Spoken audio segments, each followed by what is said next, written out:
미국과 한국, 세계 각 지역에서 오늘의 미국 탑뉴스 브리핑 듣고 계신 여러분 안녕하십니까? 강혜신입니다. 네, 오늘은 이 탑뉴스 브리핑을 조금 다른 방식이라기보다 이슈가 다른 때와는 좀 차이가 납니다. 그렇게 시작해 보려고 합니다. 먼저 무슨 거대 담론 이런 것 말고 우리 브레드 앤 버터 생계 문제부터 말씀을 드리고요. 그리고는 역시 트럼프 전 대통령과 바이든 현 대통령은 선거 캠페인을 하는 데 있어서도 완전히 반대 방향입니다. 그 같은 내용을 전해드리고 또 뭐가 있을까요?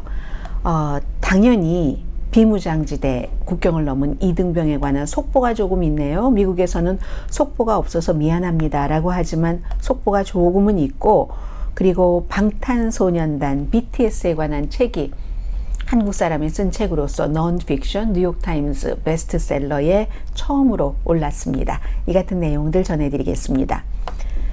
브레드 앤 버터 하면은 우리가 이제 그 큰 이슈가 아니라 크다는 거 좀 이상하네요. 이게 사실은 제일 큰 이슈인데요. 그리고 이 글을 쓴 사람도 그렇게 얘기를 했고요. 생계잖아요. 빵과 버터, 우리 뭐 쌀과 김치 이런 거죠. 그래서 안티 호앙 시 라이트라는 민주당의 정치 전략가가 요즘에 굉장히 저널리스트들이 많이 보고 있는 그 메신저라는 매체에 쓴 글입니다. 보통 우리가 never ending 스토리다, never ending noise이다, 정치권에서 너무 많은 얘기들이 올 때 이렇게 말을 하죠. 그런 거 제치고 잠시 중요한 얘기 좀 해보십시다, 이렇게 쓰고 있습니다.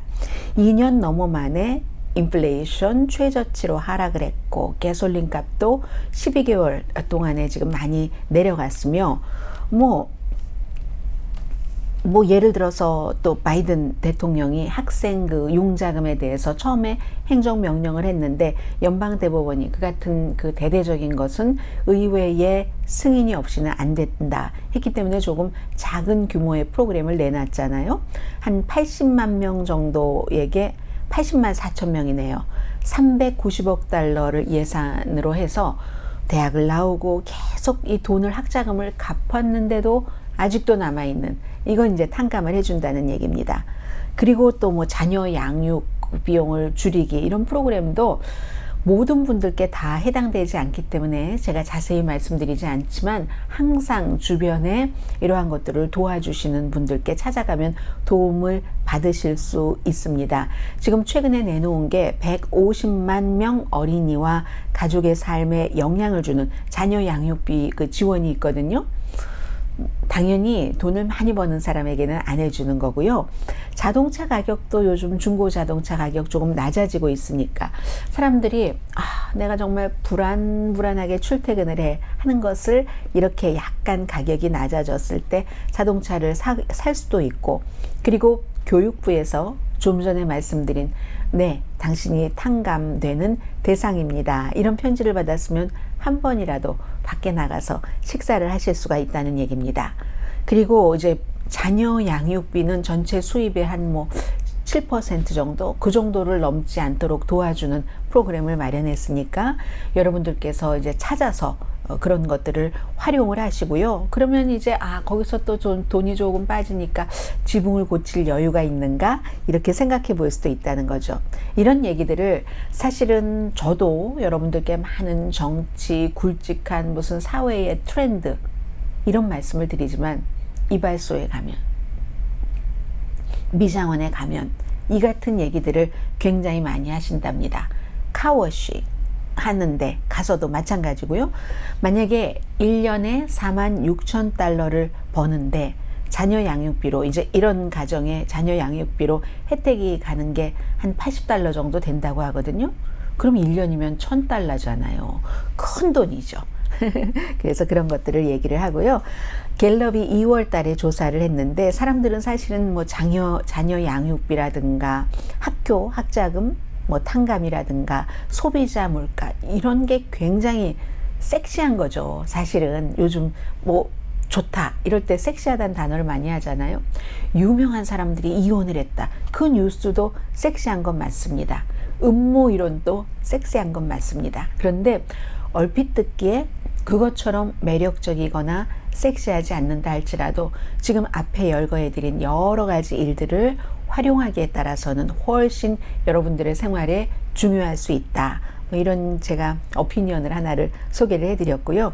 말씀드리다 보니까 이발소 미장원을 얘기를 하는데요. 저도 이제 이 방송 끝나고 미장원에 갈 거거든요.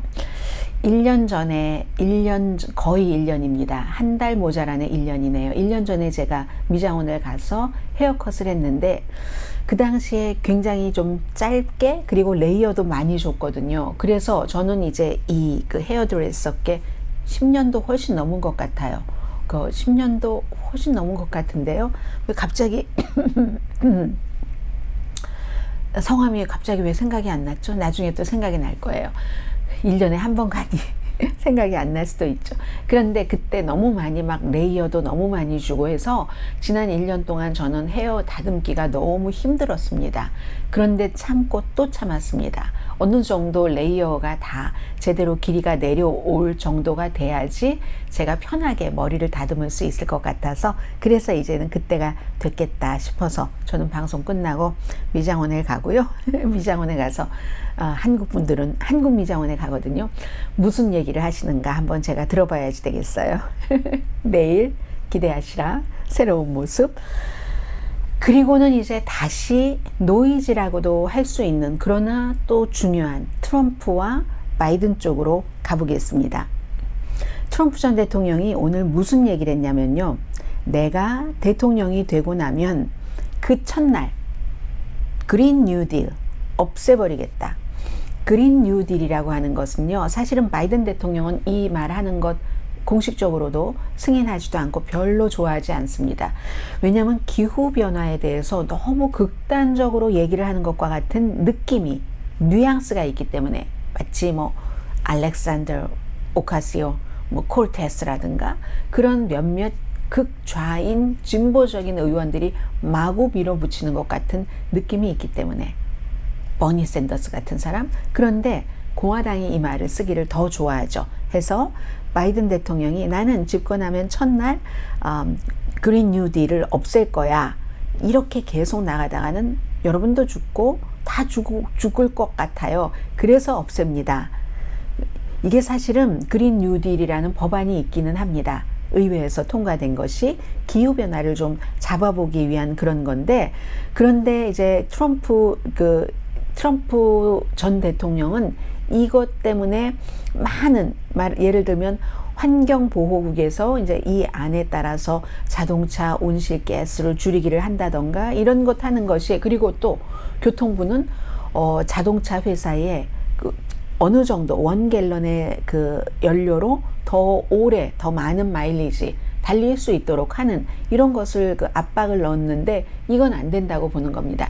트럼프 전 대통령의 있던 이런 산업에 있어서의 정책은 굉장히 올드합니다. 70년대 수준에 머물러 있거든요. 석탄 계속 해야지 되고 그래야 해외 의존도를 줄인다 이렇게 말하면서 그런데 이미 시대는 석탄 캐는 시대가 아닌 겁니다. 그런데 어쨌든 이 트럼프 전 대통령은 그렇게 얘기를 하고 있고 유나이티드 노조가 있습니다. 바이든 대통령의 재선 지지를 보류하고 있거든요. 처음에는 바이든 대통령을 지지를 했는데 왜냐하면 바이든 대통령이 계속 자동차도 전기 자동차로 해야지 된다 하니까 전기 자동차가 아닌 곳에 서 있는 사람들 그리고 전기 자동차는 배터리만 있으면 되니까 뭐 거의 반 정도는 사람이 필요 없을 수도 있다는 거거든요. 그러니까 이 노조원들은 싫어하죠. 거기에 대해서 이제 지지를 보류하고 있으니까 트럼프 전 대통령은 저를 지지하세요 라고 얘기를 하는데 이 노조는 유나이티드 노조 그 관련 업계에서는 트럼프 전 대통령을 지지한다고는 하지 않습니다. 워낙에 민주당을 지지하는데 역사적으로 민주당이 요즘 너무 그린 쪽으로 많이 가니까 전통적인 업계에서는 민주당을 지지하기가 좀 힘든 지금 그런 입장입니다. 그래서 트럼프 전 대통령은 그린 뉴딜, 그린자가 들어가면 왠지 친환경적이고 왠지를 넘어서 실제로 친환경적인 산업인 경우가 많습니다. 그걸 나는 없애버리겠다. 뭐 이런 얘기를 했고요. 그에 비해서 바이든 대통령은 또 오늘 같은 날 발표를 한 겁니다. 전부 오늘의 미국 아침 정규 방송 끝나고 나온 뉴스입니다. 연방정부 소유 땅에서 오일과 가스 개발을 할 때 규제를 강화한다. 이거 친환경 정책을 간다는 얘기잖아요. 돈을 내야지 되면 돈을 더 많이 내야지 되고 다른 규제도 강화한다. 이런 얘기인데 우선 수수료를 인상한다는 겁니다. 어떤 수수료냐면요. 이거 뭐 기본적으로는 토지관리국에서 해야지 될 텐데 토지관리국에서 어떤 식으로냐면은 인플레이션 뭐 삭감법 등등을 다 적용을 해서 예를 들어서 이미 추출했어요. 연방정부 소유의 토지에서 오일. 그 오일에 대한 로열티가 이런 때 우리가 한번 보는 거죠. 지금은 12.5%인데 이걸 16.67%까지 올린답니다. 그리고 오일 채취를 하지 않는 동안도 그 땅을 리스를 해야 되잖아요. 거기에 대해서도 렌트비, 임대료를 내는데 지금까지는 에이커당 이렇게 싼가요? 1달러 50센트에서 이제 3달러까지 2배 올린다는 얘기입니다. 그리고 첫 번째 2년 리스에는 얼마 5달러 임대료가 다음에 6년은 첫 번째 2년이 3달러인가요? 그리고 다음 6년까지가 5달러, 그리고 그 이후에는 15달러 채취하지 않을 때. 그리고 오일을 채취하면 로열티를 현재 12.5%에서 16.67%로 올린다. 바이든 행정부에서는 그런 명분을 얘기를 하고 있죠. 야생동물도 보호해야지 되고 문화유적지도 마찬가지고, 그리고 납세자의 세금 부담도 줄이려고 그런다. 공정한 수익을 올리려고 그런다. 연방정부 땅에서 민간업자들이 돈을 벌면 그만큼 번 돈에 이 정도를 로열티로 내야지 납세자들이 이득을 본다. 이제 이런 주장을 하고 있습니다. 바이든 행정부로서는 균형 있는 개발이다. 깨끗한 에너지, 깨끗한 무엇으로 다 전환하는 것이다 라고 얘기를 하지만, 또 바이든 행정부와 반대편에서는 그럼 우리는 어떡하라고, 조 맨신 같은 사람이 웨스트버지니아의 민주당의 상원 의원이지만 공화당과도 투표를 많이 하는, 석탄업이 유행이 아니라 석탄업이 기반인 주니까요, 웨스트버지니아가.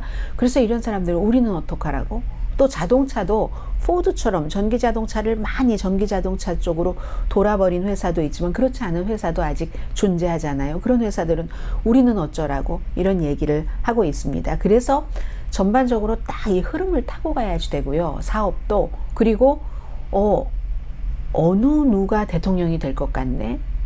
내가 공장을 갖고 있는 이 지역의 정치인은 민주당, 공화당 누가 될까? 이런 것도 파악을 무척 잘 하셔야지 되는 거죠. 사업하시는 분들은 오일업계는 행정부의 이 같은 정책을 반대하고, 환경업계는요 찬성하는 사람들도 있어요. 그런데 항상 더 많이 해라 이런 것 짐작하시죠? 그래서 더 많이 해야지 된다. 이것 갖고 모자란다 해서 행정부에서는 이쪽에서도 완벽한 칭찬을 못 받고 저쪽에서는 완벽한 비난을 받고 있습니다. 이 이슈에 대해서는요.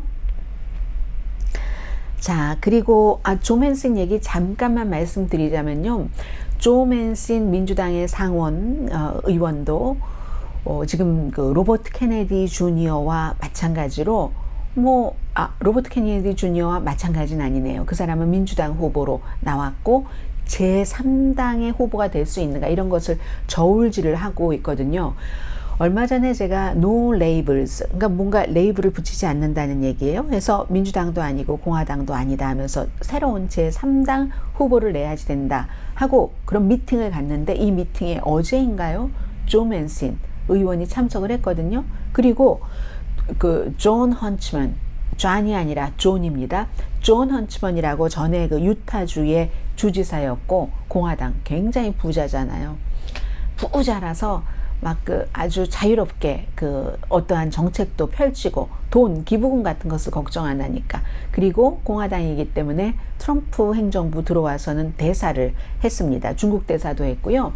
싱가포르 대사도 한 사람인데, 이 존 헌츠먼도 이 노레이브라는 제3당을 구성하는, 지금 뭐 한국으로 말하면 금태섭 씨가 하는 거 이런 많이 있잖아요. 양양자 씨 등등 그런 식으로 미국에서도 이제 일어나고는 있는데, 그럼에도 불구하고 여론조사를 해봤더니 뭐 크게 조 맨슨이 제3당의 후보로 나와도 바이든 대통령에게 큰 영향이 없는 것 같다. 오히려 수치를 보면 약간 트럼프 전 대통령이 손해를 바이든 그 현 대통령보다는 더 보는, 이렇게 나오고요. 그렇습니다. 그리고 뭐 오늘의 미국 그 브리핑이니까요. 비무장지대에서 월북한 미군 이등병, 지금 이 상황이 바이든 대통령이 피해 보려고 했던 전면적인 위기로 갈 수도 있고 대화로 갈 수도 있고 여러 가지가 있습니다. 아침에 제가 이 부분에 대해서는 너무나 그 북한 문제로 전문가인 그 조엘 위트 씨의 뭐 예상 같은 것을 전해드렸으니까 맨 앞에 있으니까 헤드라인 뒤에 바로요 참고를 하시기 바라고, 트래비스 킹의 이등병의 행방은 모른다. 오늘 아침 방송이 끝나고 국무부와 그 국방부가 브리핑을 했습니다. 여러분들께 더 이상 드릴 새로운 뉴스가 없습니다. 이렇게 얘기를 하는데, 지금 제일 중요한 것이요, 공항에서, 한국에서는 보도를 좀 잘못하는 것 같던데요, 미국의 이 내용이 아무래도 맞을 확률이 많죠. 공항에서 그날 이제 이 이등병이 뭔가를 잘못해서 뭐 경찰도 때리고 한국에 대해서도 나쁜 말을 하고 사람도 때리고 하면서 경찰 차를 발길질하고 해서 48일인가를 수감돼 있다가 미국에 와서도 다시 텍사스에 와서 뭐 징계를 또 받겠죠. 어쩌면은 이 엄마, 할아버지 뭐 이런 분들이 얘기하시는 거 보면은 이게 불명예 그 퇴역할까봐, 전역할까봐 그래서 두려워했던 것 같다라고 얘기를 하고 있는데, 제일 중요한 것은 지금 공항에서 어떻게 DMZ까지 갔는가, 미리 예약을 했겠죠. 거기는 프리 예약하는 데니까. 그리고 한국은 그 다음날 갔다 하룻밤을 어디서 자고 하는데 아니랍니다. 공항에서 이제 에스코트 하는 사람들이 있잖아요. 정말 저도 허술하다고 생각했는데 그게 또 법이랍니다. 에스코트를 하는 사람들이 지금 이 이등병이 트래비스 킹이 당시에 구류 상태가 아니었거든요. 그냥 보내는데 에스코트 하니까 헌병이 했겠죠. 뭐 평소대로라면 헌병이 에스코트를 해서 이 세관 있는 데까지만 가고 그 너머에는 들어갈 수 없는 거예요. 그때는 이제 다 체크인한, 마지막 체크인만 남은 사람들만 들어가니까. 그래서 이제 텍스트를 나 지금 비행기에 타려고 마지막 수속을 하고 있다, 이렇게 했기 때문에 그런 줄 알았다는 거죠. 에스코트를 한 사람이 보안대 그 너머까지는 갈 수가 없으니까 게이트에서 탑승 수속 중이에요. 그러니까 그런 줄 알았겠죠. 그런데 거기서 이제 판문점으로 간다는 겁니다. 근데 몇 시간이 이제 시간이 있었으니까 그 몇 시간 동안 무엇을 했는지 이걸 굉장히 알 수 없고, 거기서부터 이제 미국에서는 문제를 풀어야지 된다고 보고 있거든요. 그리고 제일 중요한 것은 이 사람이 한국에서 무슨 잘못을 해서 미국으로 추가 징계를 받으러 온다 할지라도 미국에서는 미국인이기 때문에 그의 행방 모른답니다. 건강 모른답니다. 행방을 모르니까 건강을 모르죠. 이게 우리가 지금 알아야지 되는 제일 중요한 것이다 라고 얘기를 했고요. 우선순위다. 국무부도 지금 모든 것 다 제쳐놓고 이 이등병의 행방을 아는 게 우리 국무부의 우선순위다 해서 뭐 UN 그 사령부와 뭐 그 DMZ 관리하는 남한군 전부 뭐 북한군과 직통 전화를 갖고 있죠. 그런데 전화한다고 늘 받는 건 아니거든요. 지금 국방부나 국무부가 무슨 그 소외된 중립국을 통해서 여러 가지 미국과 직접 외교 관계가 지금 없으니까 북한에 가지 말라고 경고를 하고 있으니까 그래서 하고 있지만 전혀 지금 연락이 되지 않고 있습니다. 한국에서 말썽도 피웠고 뭐 육군이 된 지는 뭐 2021년부터라고 하고요. 그렇지만 상도 여러 개 받았었던 이등병입니다. 이등병은 좀 2년 넘게 있었는데 이등병인 건 좀 그렇죠. 그래서 어떻게 보면 이 계급이 낮았기 때문에 북한에서도 선전선동을 할 때는 가치가 적다고 볼 수 있죠.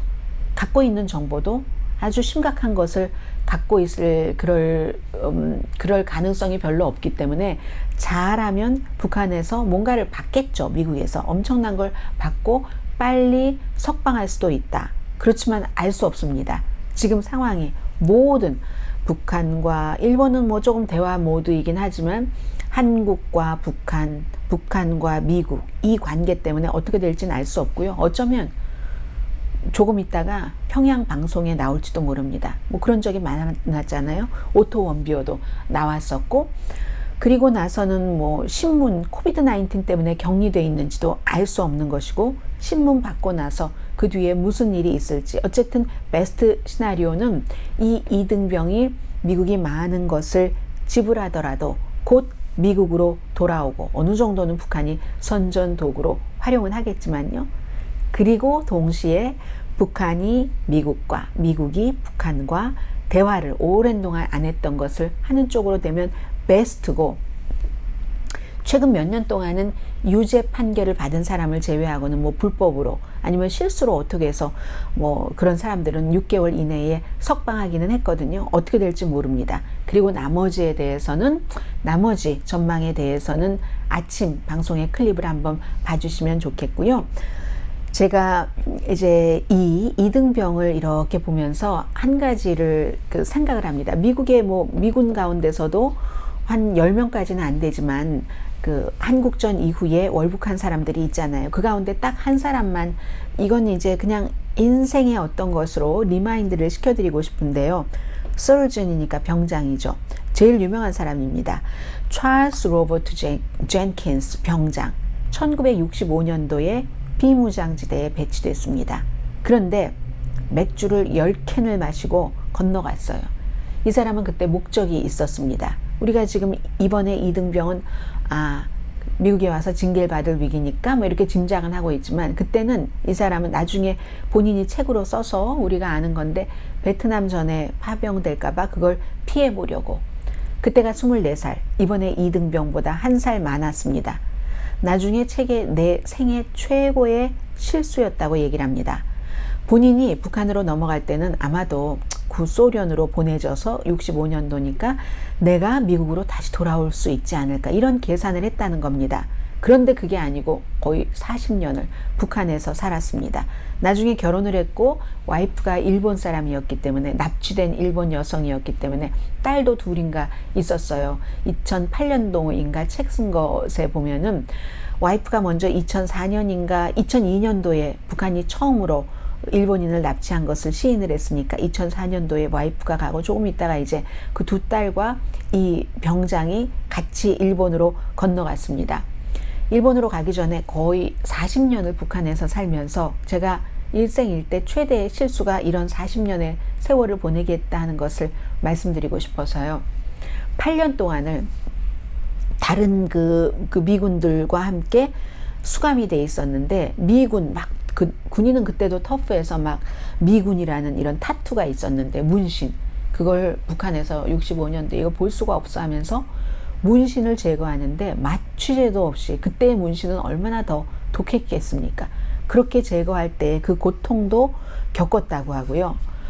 8년 동안을 작은 방에 3명의 다른 미국인과 있으면서 선전선동, 뭐 영화 등에는 쓰이면서 영어를 가르치고, 스파이들에게. 그리고는 막 뭐 북한 거 외워야 되고 하는 것 있잖아요. 미국 사람으로서 엄청 힘들었을 것 같아요. 그러다가 히토미 소가라는 납치된 일본 여성과 결혼을 했는데, 이 일본 여성도 스파이에게 문화, 언어, 일본어를 가르쳤겠죠. 그랬다는 것. 그리고 나서 이제 와이프가 먼저 석방되고 두 딸과 이 병장도 일본으로 간 겁니다. 일본에 가서 탈영한 것, 그 수십 년의 세월이 흘렀는데도, 그리고 적을 도운 것, 북한이 미국의 적이니까 여기에 대해서 유죄를 인정하고 병장에서 사병으로 강등이 돼서 불명예 제대를 했죠.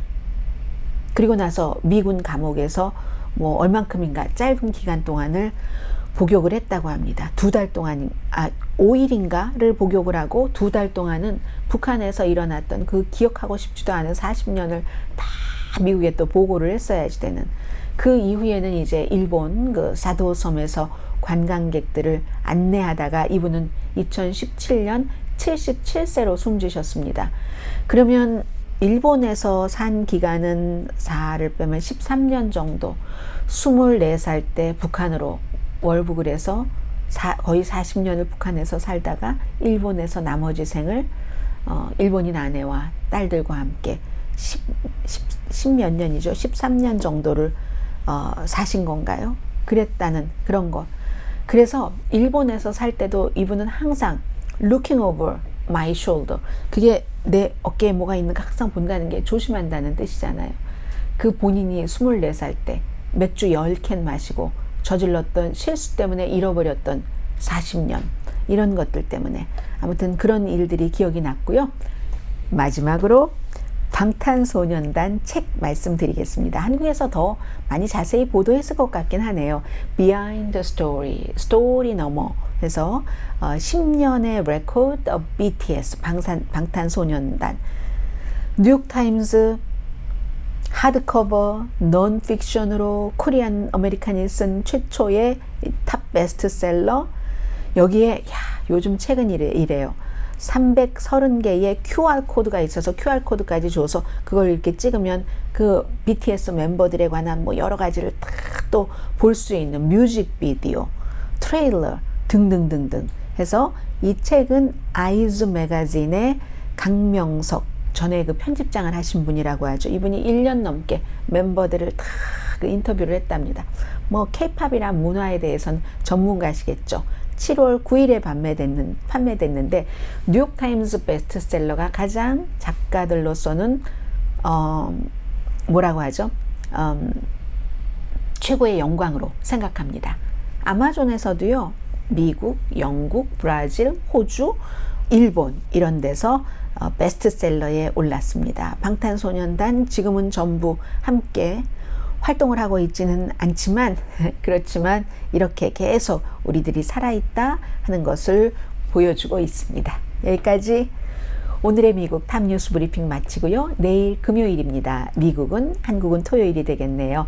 내일 오늘의 미국 정규 방송 시간에 뵙겠습니다. 강혜신이었습니다.